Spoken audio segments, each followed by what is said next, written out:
Morning viewer, welcome to our Aptive English version viewers. Scientists found that human hair growth does not grow by being pushed out of the root. So, yeah, it is actually pulled upward by a force associated with a hidden network of moving cells. The findings challenge decades of textbook biology and could reshape how researchers think about hair loss and regeneration. The team from L. Oral Research and Innovations and Queen Mary University of London used advanced 3D live imaging to track individual cells within living human hair follicles kept alive in culture. The study published in Nature Communications shows that cells in the outer root sac, a layer encasing the hair shaft, move in a spiral downward path within the same region from where the upward pulling force originates. Dr.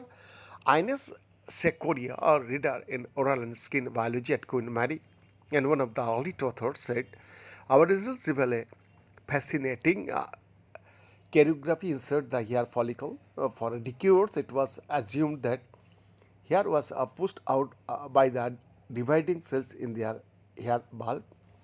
We found that instead that it's actively being pulled upwards by surrounding tissues acting almost like a teeny motor. To test this, the researchers blocked cell divisions inside the follicle, expecting hair growth to stop. Instead, growth continued nearly unchanged.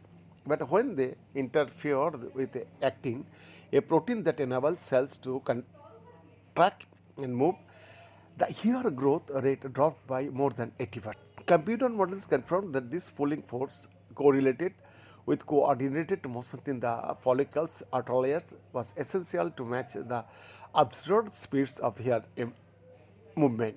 Dr. Nicholas Tissot, the first author from L. Orell's Advanced Research Team, said, "We use the Nobel imaging methods allowing 3D times lapse microscopy in real time while static images provide mere isolated snapshot. 3D time lapse microscopy is indispensable for 2D unraveling the intricate dynamic biological processes within the hair follicle, revealing crucial cellular kinetics, migratory patterns, and rate of cell divisions that are otherwise impossible to deduce from discrete observation. And this approach made it possible to model the forces generated locally. We are the exclusive report FTV English Delhi Bharat.